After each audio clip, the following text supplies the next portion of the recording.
기부는 갑자기 무슨 기부예요? 엄밀히 말하면 그 돈 아버지가 저한테 주려고 모은 돈이잖아요. 네가 나한테 잘하면 주라고 한 거다. 못하면 그냥 나 쓰라고 분명히 말했어.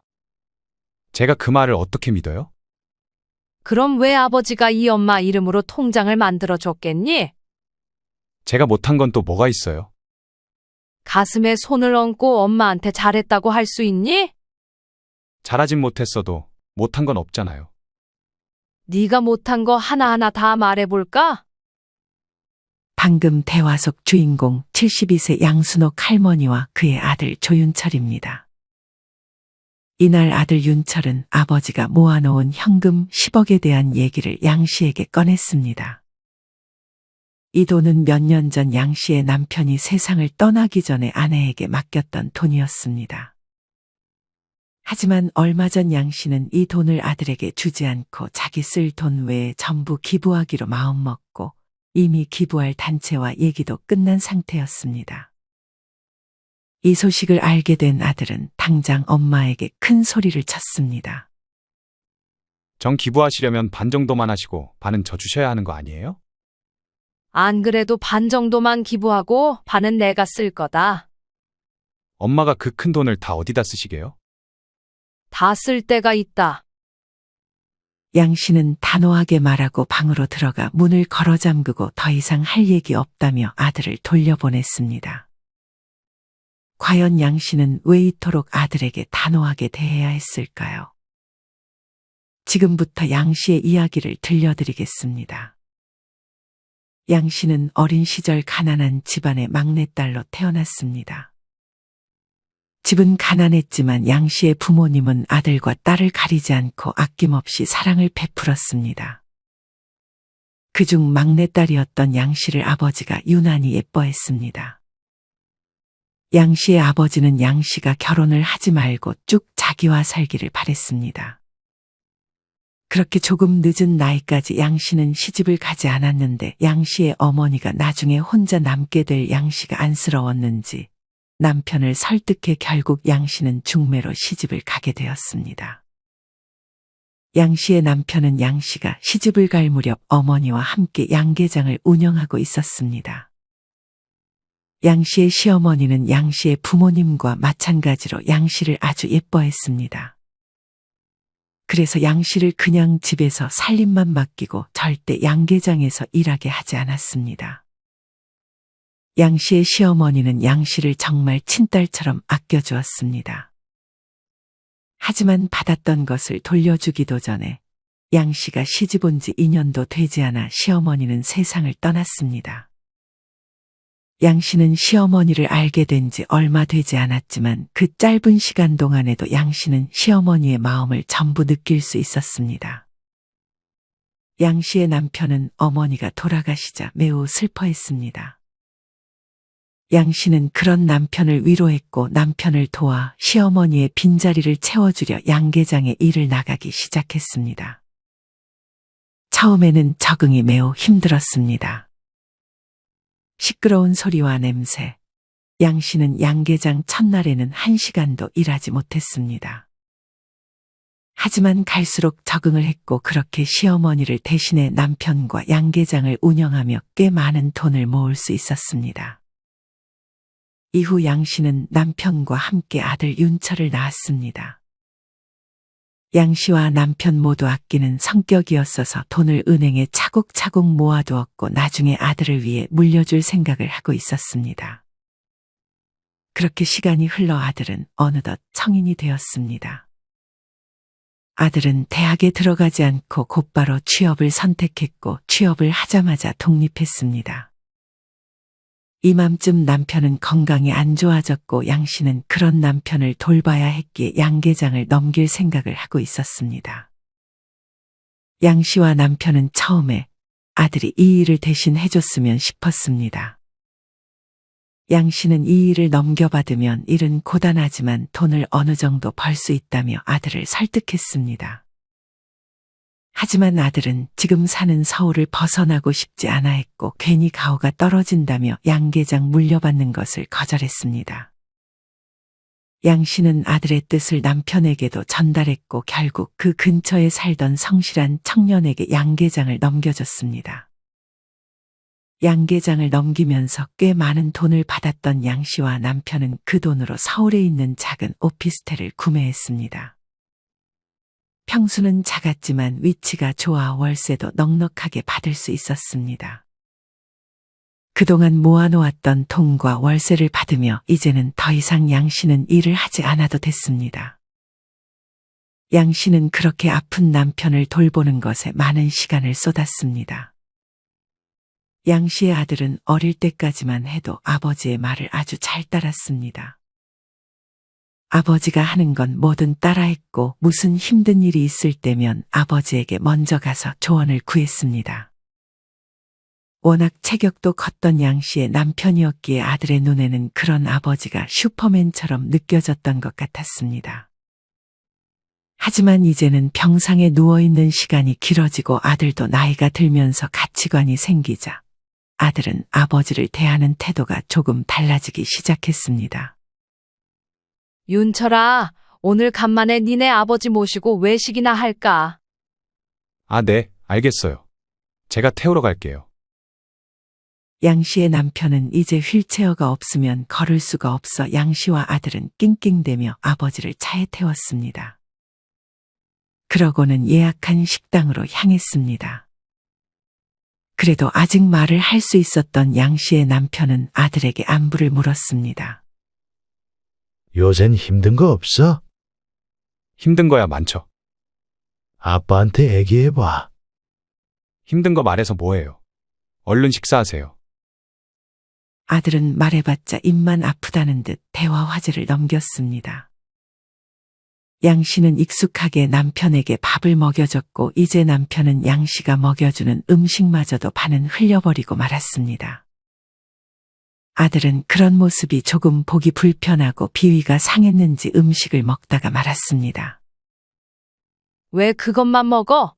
더 먹지 않고. 양 씨가 아들에게 물었습니다. 배불러요. 이제 얼른 들어가요. 모처럼 나온 외출인데 아들은 일이 생겼다며 얼른 들어가자고 재촉했습니다. 그런 아들의 말에 양 씨는 남편을 챙기느라 밥을 얼마 먹지도 못하고 계산을 하고 식당을 나와야 했습니다. 양 씨네 집과 아들이 사는 곳은 차로 10분 정도 거리에 떨어져 있어 멀다면 멀고 가깝다면 가까운 위치였습니다. 아들은 일이 바쁘다는 핑계로 양 씨네에게 잘 찾아오지 않았고 양 씨와 남편은 그저 멀리서 아들을 응원했습니다. 양 씨의 남편은 건강이 점점 더 안 좋아져 이제는 휠체어를 타고 어디 나가기도 힘들어졌고 거의 누워서 생활해야 했습니다. 그런 남편을 보는 양 씨도 매우 고통스럽고 안쓰러웠습니다. 이맘쯤 아들은 양 씨네에게 좋은 소식을 전했습니다. 엄마, 저 결혼할 여자 생겼어요. 조만간 소개시켜 드릴게요. 아이고, 그러니? 잘 됐네. 아들은 엄마만 해서 셋이 같이 밥을 먹자고 했습니다. 그럼 네 아버지는? 아빠는 이제 외출도 못하는데 여기 병원에 와서 한번 인사하는 게 어떻겠니? 아들은 양 씨의 말을 듣고는 조금 난감해했습니다. 네 아버지가 보면 아주 기뻐할 거야. 아직 아버지가 아프다는 얘기를 못해서요. 괜히 간호할 사람 있으면 여자친구가 부담스러워할 수도 있을 것 같고요. 여자친구 부모님도 그렇고요. 그렇다고 아버지 아프다는 사실을 숨길 순 없잖아. 일단 알겠어요. 제가 다시 연락드릴게요. 아들은 얼마 안가 예비 며느리와 함께 양 씨와 남편이 있는 병원으로 왔습니다. 양 씨는 병원 호수를 아들에게 전했고 아들과 예비 며느리는 노크한 후 병실로 들어왔습니다. 양 씨의 남편이 있는 병실은 여러 명이 함께 사용하는 병실이었습니다. 사실 1인실에도 들어갈 수 있었지만 남편이 혼자 있는 것보다 함께 있는 곳을 선호했고 양 씨도 다른 보호자들과 안부를 묻고 하는 것이 더 좋았습니다. 하지만 아들과 며느리는 괜히 낯설어 조금 불편해하는 듯 했습니다. 양 씨는 아들의 모습이 보이자 반갑게 인사했습니다. 그리고 이내 처음 본 며느리를 크게 반겼습니다. 아이고, 네가 희연이구나. 예비 며느리예요. 참 곱닥하게 생겼네. 옆에 있던 다른 환자가 한마디 거들었습니다. 참 예쁘죠? 양 씨는 이내 아들이 며느리를 데리고 왔다며 남편에게도 얼른 인사를 시켰습니다. 예비 며느리는 조금은 어색한 듯 웃으면서 인사를 건넸습니다. 앉을 자리가 없어서 여기 바닥에 앉을래? 괜찮아요. 저희 바로 가봐야 돼서. 벌써 가게? 온 지 얼마나 됐다고. 그래. 좀 더 있다가야 부모님이 안 서운하지. 옆에 있던 환자가 또 한 번 양 씨와 아들 사이에 끼어들었습니다. 저희 결혼 준비하는 게 좀 바빠서요. 다음에 또 올게요. 아이고, 그래. 바쁠 때겠구나. 얼른 가봐. 병원에 올 때 아무것도 들고 오지 않고 일찍 가려는 아들의 모습이 양 씨는 서운했지만 그래도 아들이 결혼을 한다니 기분이 좋았습니다. 남편도 양 씨와 비슷한 감정을 느끼는 것 같았습니다. 그래도 올 때 뭐 하나 사들고 와야 되는 거 아니야. 같은 병실의 다른 환자가 양 씨의 속마음을 어떻게 알았는지 대신 서운해하는 듯한 눈치였습니다. 양 씨는 그래도 아픈 아버지를 숨기지 않고 찾아와 준 것만 해도 어디냐고 생각했습니다. 형부 건강은 좀 어때? 양 씨의 지인이 병실로 찾아와 남편의 안부를 물었습니다. 점점 안 좋아지는 것 같네. 내 노력이 부족한 건지. 언니가 지금보다 어떻게 더 잘해? 충분히 잘하고 있어. 그건 그렇고 아들 이번에 결혼한다며. 응. 날짜도 잡힌 것 같더라. 아버지 돌아가시기 전에 하면 참 좋을 것 같은데. 잘 앉아있지도 못하는데 결혼식은 꼭 가야 한다는 거 있지. 얼마 후 상견례가 다가왔습니다. 양 씨는 시누이한테 남편 간호를 부탁하고 양 씨 홀로 아들과 함께 참석했습니다. 예비 사도는 걱정스럽게 양 씨 남편의 안부를 물었습니다. 얘기는 들었어요. 남편 건강이 많이 안 좋으시다면서요? 네. 그래도 결혼식은 참석할 수 있을 것 같아요. 거의 누워있다고 하지 않으셨어요? 결혼식 할 때 쓰러지기라도 하시면 어쩌시려고요? 보는 사람도 있고 괜히 좋은 자리 망치는 거 아닌가요? 예비 사돈의 무례한 말에 예비 며느리도 엄마에게 눈치를 줬습니다. 하지만 예비 사돈은 굴하지 않고 말했습니다. 괜히 부축받으면서 휠체어 타고 오고 그러면 사람들이 뒤에서 수근수근 대잖아요. 차라리 그냥 사돈 혼자 참석하시는 게 어때요? 양 씨는 기분이 나빴지만 속으로 심호흡을 하고 답했습니다. 워낙 남편도 아들 결혼식을 보고 싶어 하는 의지가 강해서요. 남 시선 의식해서 결혼하나요? 그냥 진심으로 축하해 줄 사람 한 명 더 가는 거라고 생각해 주세요. 그리고 병간호를 우리 딸에게 넘기시려는 건 아니시죠? 아, 기분 나쁘셨다면 죄송해요. 제가 워낙 솔직한 편이라서요. 누가 자기 딸이 시부모 병간호 하는 걸 바라겠어요. 양 씨도 이때는 조금 기분 나쁜 투로 답했습니다. 그건 걱정 마세요. 그런 생각해 본 적도 없고 제가 평생 돌봐줄 거예요. 그렇게 밥이 입으로 들어가는지 코로 들어가는지 모른 채 불편한 식사 자리가 끝나고 헤어졌습니다. 상견례가 끝나고 남편은 양 씨에게 잘 갔다 왔냐고, 사돈이 어떤 사람들이냐고 물었습니다. 양 씨는 괜히 남편이 신경 쓸까봐 사돈 될 사람이 좋은 사람들이라고 둘러댔습니다. 남편은 양 씨의 말에 안도했습니다. 하지만 불행하게도 아들 결혼식 한 달 전에 양 씨의 남편이 위독해졌습니다. 이날이 평일 밤 9시쯤이었는데 양 씨가 잠깐 화장실을 갔다 온 사이 남편의 상태가 악화되어 있었고 아내는 이내 의사 선생님을 불렀습니다. 의사 선생님은 양 씨에게 이제 곧 마음의 준비를 해야 될 것 같다고 말했습니다. 양 씨는 얼른 아들에게 먼저 연락을 했지만 전화를 받지 않아 문자를 남겼습니다. 양 씨의 남편은 힘겹게 숨을 쉬며 무조건 아들을 보고 가겠다는 의지로 버티는 듯 싶었습니다. 하지만 아들은 계속 연락을 받지 않았습니다. 양 씨의 남편은 마지막으로 그 전에 힘겹게 썼던 편지를 양 씨에게 건네며 끝내 숨을 거두었습니다. 양 씨의 아들은 뒤늦게 연락을 받는지 부랴부랴 병원으로 달려갔지만 아버지는 숨을 거둔 직후였습니다. 양 씨는 아들에게 왜 이제야 왔냐고 따지다 이내 부질없음을 느꼈는지 아버지에게 인사하라고 했습니다. 아들은 꽤 덤덤하게 아버지와 마지막으로 인사하고 다시 집으로 돌아갔습니다. 양 씨는 아들이 자신 곁에 있어주길 바랬지만 아들은 내일 회사에 중요한 프로젝트가 있다며 집으로 돌아갔습니다. 그래서 그런데 장례식 날짜를 좀 미루면 안 될까요? 저희 이제 곧 결혼식도 있잖아요. 양 씨는 말도 안 되는 소리라며 바로 장례 절차를 밟을 거라고 아들에게 말했습니다. 아들은 양 씨의 표정을 보고 꺾을 수 없다고 생각했는지 알겠다고 했습니다. 아들은 다음 날 오후가 돼서야 양 씨에게 얼굴을 비쳤습니다. 양 씨는 정신없이 장례식을 치렀습니다. 그렇게 조문객을 봤는데 예비 며느리의 얼굴은 보이지 않았습니다. 희연이는 안 온대니?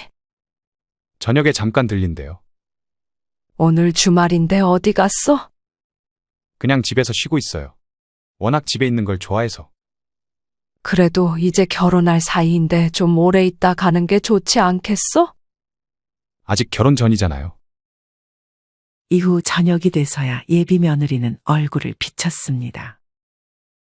예비 며느리는 양 씨에게 인사하고 밥을 먹고 다시 집에 가려는 눈치였습니다. 뭐 도와드릴 거 없냐는 형식적인 말도 없이 예비 며느리는 아들의 차를 타고 집으로 돌아갔습니다. 아들이 돌아오자 예비 사도는 혹시 안 오냐고 아들에게 물었습니다. 장인 장모님은 여행 가셨어요. 니네 아버지 돌아가신 거 말 안 했니? 전해드리긴 했어요. 그랬더니 저한테 조의금만 보내주시더라고요. 양 씨는 이 부분에 대해서 더 생각하기 싫어 더 이상은 말을 꺼내지 않았습니다.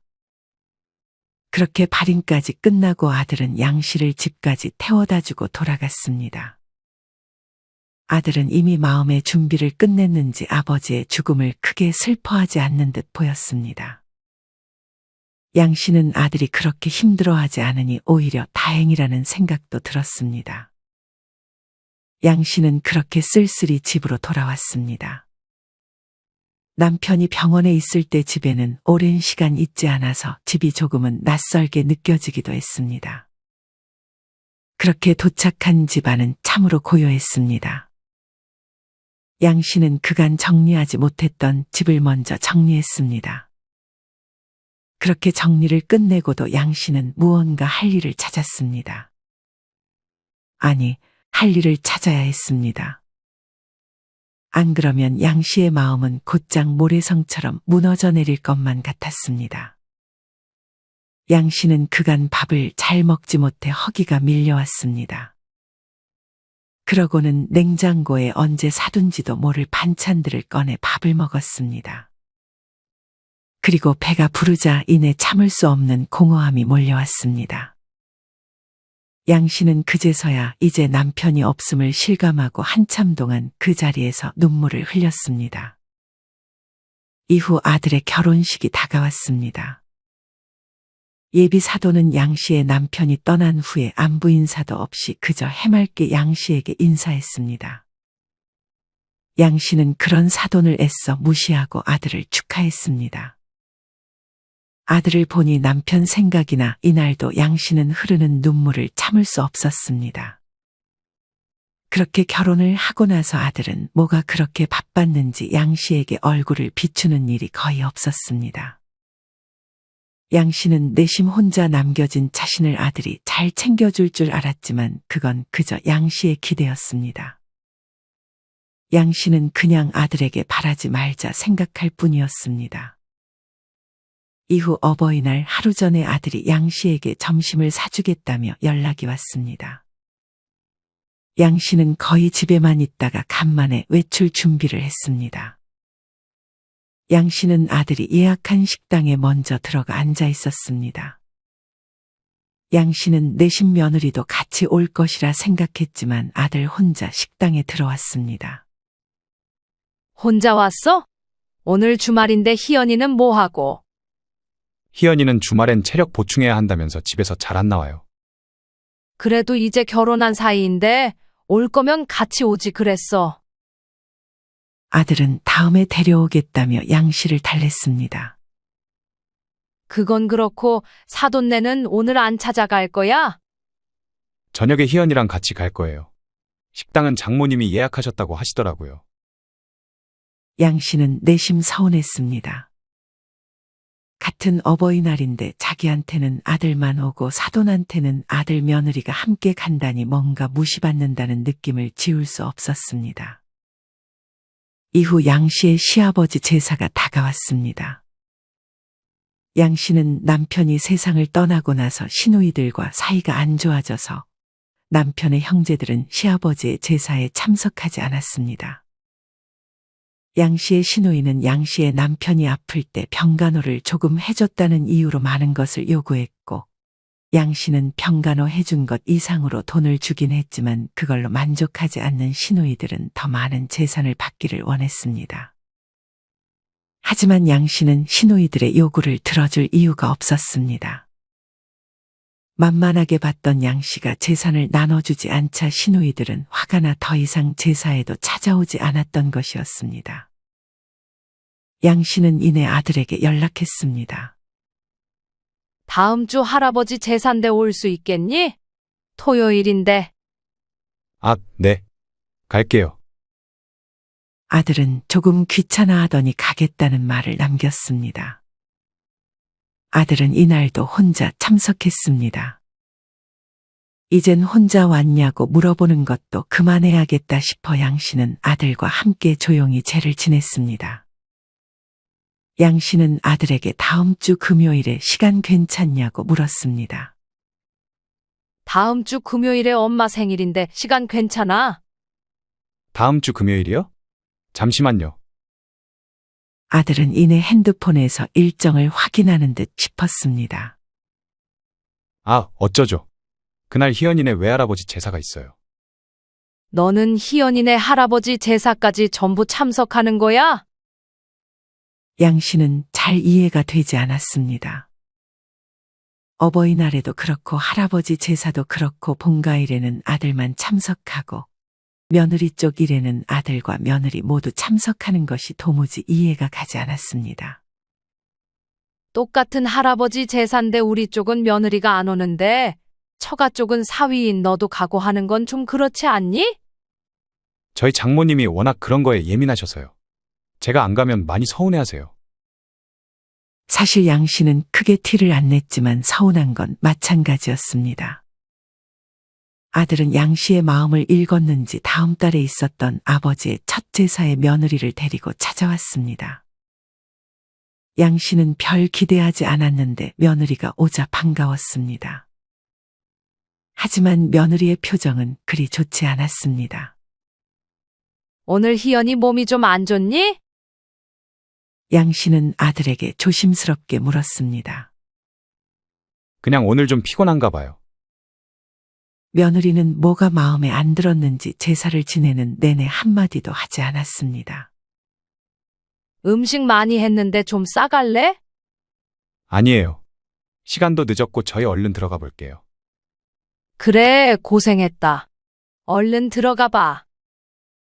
아들은 집을 떠나기 전에 양 씨에게 물었습니다. 엄마, 근데 이제 제사는 좀 없애도 되지 않아요? 안 그래도 이제 아버지 제사 빼고는 다 안 지내려고. 아버지 제사도 굳이 지낼 필요 있어요? 그냥 아버지 기일 다가오면 마음속으로 아버지 기억하면 되죠. 엄마도 딱 엄마까지만 할 생각이야. 그게 아니라 매번 이렇게 오는 것도 좀 그래서요. 매번 오는 게 그렇다니. 1년에 딱 한 번뿐인데. 평일일 때는 그날 하루가 힘들어서요. 일단 알겠어요. 1년 365일 중 하루, 그것도 차로 10분 거리인데 이것조차 힘들어하는 아들에게 양 씨는 내심 서운했습니다. 시간이 흘러 양 씨도 남편이 없는 삶에 익숙해져 가고 있었습니다. 양 씨는 소일거리를 하며 가끔 지인을 집으로 초대해 외로움을 달랬습니다. 아들은 뭐가 그리 바쁜지 1년에 한두 번 얼굴 보기도 힘들었습니다. 명절에만 아들은 얼굴을 비쳤고 어느 순간 추석에는 여행을 간다며 오지 않았습니다. 양 씨는 그냥 아들을 남이라고 생각하려 노력했습니다. 그렇게 시간이 흘러 다시 한번 양 씨 남편의 제사가 다가왔습니다. 양 씨는 아들에게 한 달 전에 아버지 제사 날짜를 말해줬고 일주일 전에도 잊어버릴까봐 말해줬습니다. 그리고 제사 당일 양 씨는 다시 한번 낮에 아들에게 전화했습니다. 오늘 아버지 제사인 거 잊지 않았지? 이날은 토요일이었기에 날짜도 괜찮았습니다. 아, 오늘이었어요? 아들은 마치 처음 듣는 듯한 반응을 보였습니다. 내가 한 달 전에도 말해주고 일주일 전에도 말했잖아. 아들은 옆에 누가 있는 듯 잠깐 속삭이더니 양 씨에게 말했습니다. 어쩌죠? 저희 지금 해외로 여행 왔는데. 무슨 소리야? 지금 한국이 아니라고? 네. 저희 어제 와서 내일 귀국할 거예요. 어디로 여행 갔는데? 일본이요. 아들은 자꾸만 옆에서 누군가 시키는 말을 그대로 하는 듯 약간 부자연스럽게 말을 더듬었습니다. 양 씨는 그냥 하루 일찍 오늘 귀국할 수 없냐고 물었습니다. 저 혼자 온 게 아니라서요. 누구랑 갔는데? 희연이랑 왔어요. 그 순간 옆에서 아들을 찰싹 때리는 소리가 들렸습니다. 아들은 당황했는지 양 씨의 전화를 급하게 끊었습니다. 나중에 알고 보니 옆에는 며느리가 있었는데 자기랑 여행 갔다는 걸 알게 되면 양 씨가 자기를 어떻게 생각하겠냐며 양 씨의 아들을 나무랐던 것이었습니다. 이후 다시 아들에게서 전화가 왔습니다. 희연이가 아니라 친구들이랑 여행 왔어요. 아무튼 죄송해요. 다음에는 무조건 참석할게요. 양 씨는 참으로 씁쓸했습니다. 집에 오는 사람이 없으니 제사상을 차리는 것도 매우 힘들었습니다. 양 씨는 그렇게 힘들게 제를 지내고 얼른 상을 정리했습니다. 그리고 마음이 울적해 동네를 산책했습니다. 그러던 중 야외 테이블에서 술을 마시는 익숙한 얼굴들이 보였습니다. 양 씨는 설마 했습니다. 양 씨는 익숙한 얼굴을 확인하고자 조금 더 가까이 향했습니다. 양 씨의 눈에 비친 사람은 바로 아들과 며느리였습니다. 아들과 며느리는 양 씨가 사는 이 동네까지 와서 친구들과 술을 마시고 있었습니다. 양 씨의 아들은 아버지 제사라 엄마가 이 시간에 밖에 나올 리가 없다고 생각했는지 큰 소리로 떠들고 있었습니다. 양 씨는 조용히 다가가 아들네가 하는 대화를 엿들었습니다.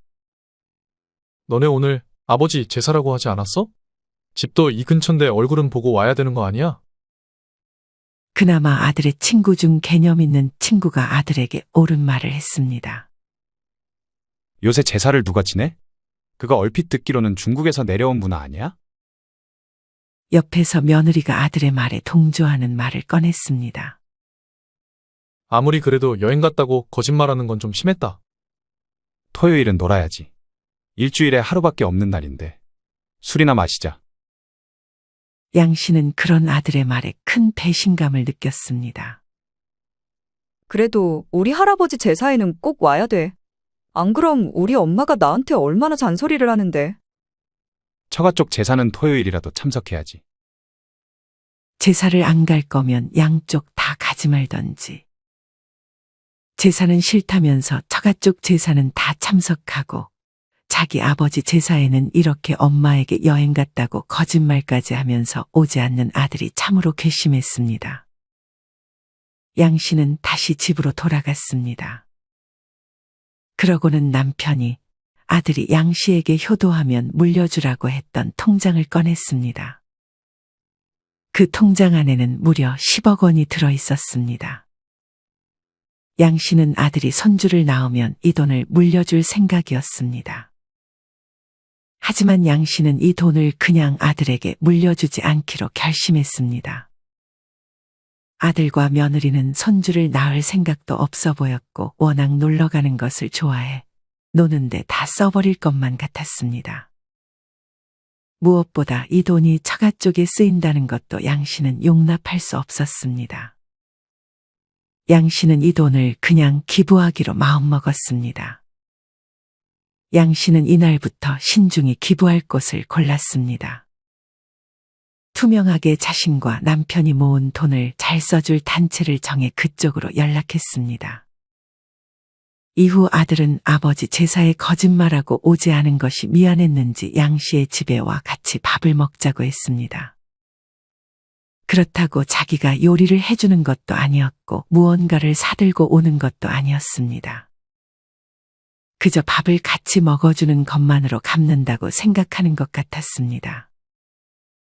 양 씨는 그날 요리하기 귀찮아서 배달 음식을 시켜 먹자고 했습니다. 아들은 그런 양 씨의 말에 오히려 신나서 배달 음식을 시켰습니다. 결제할 때가 되자 양 씨는 화장실로 들어가 버렸습니다. 아들이 엄마를 부르는 소리에 양 씨는 대답하지 않고 핸드폰으로 노래 소리를 크게 틀었습니다. 양 씨는 조금 있다가 거실로 나왔습니다. 음식 도착했구나. 아들은 조금 기분이 안 좋은 듯 했지만 밥을 맛있게 먹었습니다. 그렇게 밥을 먹다가 양 씨가 기부하려던 곳에서 전화가 왔습니다. 양 씨는 얼른 방으로 들어가 전화를 받았습니다. 밥을 먹다 급하게 받은 전화라 방문을 잘 닫지 못했습니다. 엄마가 무슨 대화를 하나 궁금했던 아들은 살금살금 다가와 엄마의 통화 내용을 몰래 엿들었습니다. 아들은 엄마가 큰 돈을 기부하려는 사실을 알았습니다. 그러고는 아무것도 듣지 못한 척 자리로 돌아가 다시 밥을 먹었습니다. 그때부터 아들은 생각이 많아 보였습니다. 아들은 일단 집으로 돌아갔습니다. 하지만 얼마 안 가 다시 양 씨의 집에 찾아왔습니다. 빨리 손을 쓰지 않으면 양 씨가 큰 돈을 전부 기부해버려 자기는 아무것도 받지 못하게 될 걱정을 했기 때문이었습니다. 아들은 이날 며느리를 데리고 왔고 며느리는 정말 다른 사람처럼 요리를 해주겠다며 저녁을 차려줬습니다. 그렇게 밥을 먹으면서도 양 씨는 의심했습니다. 이내 며느리는 먼저 가보겠다며 일어섰고 아들은 양 씨와 술을 한 잔 마시자고 했습니다. 양 씨는 일부러 술을 많이 마시지는 않았습니다. 술이 어느 정도 들어가자 아들이 본색을 드러내기 시작했습니다. 엄마, 아버지랑 모아놓은 돈 있으셨어요? 아들은 어떻게 그 돈을 모았는지 물었습니다. 양 씨는 솔직하게 아버지랑 같이 일해서 나중에 너 손주 낳으면 주려고 모은 돈이라고 했습니다. 이제껏 재산에 대한 얘기는 아들에게 절대 안 했던 양 씨였기에 그리고 아들은 양 씨에게 별 관심이 없었기에 양 씨가 10억이 있었던 것도 오피스텔에서 월세를 받는 것도 아들은 알지 못하고 있었습니다. 그러면서 아들은 자기 회사 생활이 힘들다면서 울면서 양 씨에게 말하기 시작했습니다. 그리고 양 씨가 기부하려 했던 그 돈만 있으면 자기가 정말 편하게 살 수 있을 것 같다며 양 씨가 기부하는 대신 자신에게 돈을 물려주기를 바랬습니다. 그런 아들의 모습에 마음이 아프긴 했지만 양 씨는 이미 기부할 곳과 얘기를 끝냈다고 말했습니다. 그리고 그 돈을 아들에게 줘버리면 아들이 나태해져 일도 다니지 않고 그 돈이 떨어지는 순간 아들의 인생이 망가질 것이라 생각했습니다. 아들은 계속되는 불쌍한 척에도 엄마가 넘어오지 않자 이내 태도를 바꿨습니다. 기부는 갑자기 무슨 기부예요? 엄밀히 말하면 그 돈, 아버지가 저한테 주려고 모은 돈이잖아요. 네가 손주도 낳고 나한테 잘하면 주라고 한 거다. 못하면 그냥 나 쓰라고 분명히 말했어. 제가 그 말을 어떻게 믿어요? 아들은 그 돈이 자기 돈인 마냥 양씨를 쏘아붙였습니다. 아버지가 쓴 편지에 다 적혀 있다. 그리고 그럼 왜 아버지가 이 엄마 이름으로 통장을 만들어 줬겠니? 제가 엄마한테 못한 건 또 뭐가 있어요? 가슴에 손을 얹고 엄마한테 잘했다고 할 수 있니? 너 아버지 제사에 친구들이랑 술 마시고 있었잖아. 내가 모를 줄 알아? 그걸 어떻게 아셨어요? 설마 그날 밖에 계셨어요? 그 일 빼면 제가 엄마한테 잘하진 못했어도 못한 건 없잖아요. 네가 못한 거 하나하나 다 말해볼까? 아들은 양씨의 말을 차마 반박할 수 없었습니다. 정 기부하시려면 반 정도만 하시고 반은 저 주셔야 하는 거 아니에요? 안 그래도 반 정도만 기부하고 반은 내가 쓸 거다. 엄마가 그 큰 돈을 다 어디다 쓰시게요? 쓸 데가 왜 없어? 난 이 돈 다 쓰고 죽을 거다. 아들은 엄마가 기부를 하면 이 집에 다신 안 올 거라며 엄포를 내놓고 집을 빠져나갔습니다. 하지만 이후 양씨는 예정대로 독거노인분들을 위해 큰 돈을 기부했습니다. 아들은 이후 전화가 와서 설마 기부한 거 아니냐고 양씨에게 물었고 양씨는 이미 기부했다고 아들에게 전했습니다. 아직 엄마 돈 좀 있고 월세 받는 오피스텔도 있다. 네가 손주는 안 낳아도 나한테 잘하면 내가 죽을 때 오피스텔 물려주겠다. 뭐 싫으면 말고. 양씨는 가지고 있던 재산을 아들에게 전부 털어놓았습니다. 양씨는 단순하게 생각했습니다. 정말 아들이 자신에게 이 돈 받기 위해서라도 잘하면 물려줄 거고 아니면 다 쓰고 죽을 생각을 했습니다. 오히려 단순하게 생각하니 마음이 편해지기도 했습니다. 아들은 이런 양씨의 말을 듣고 양씨에게 적당히 잘했습니다. 양씨는 처음에는 아들이 돈 때문에 잘하는 거라고 생각했지만 시간이 흘러 아들은 오피스텔 자기 안 줘도 된다는 말을 꺼냈고 그 시간 동안 어떤 깨달음이 있었는지 모르겠지만 재산 다 기부해도 된다고 양씨에게 전했습니다. 양씨는 이런 아들의 태도에 놀랐습니다. 양씨가 넘어오지 않자 이런 방법을 선택한 건지 아들의 진심을 알 수는 없었지만 그래도 양씨는 살아있을 적에 아들에게 재산을 물려줄 생각은 없었습니다. 이후 어떻게 될지 모르지만 양씨는 그저 하루하루에 충실하며 평안한 노후를 보내고 있습니다.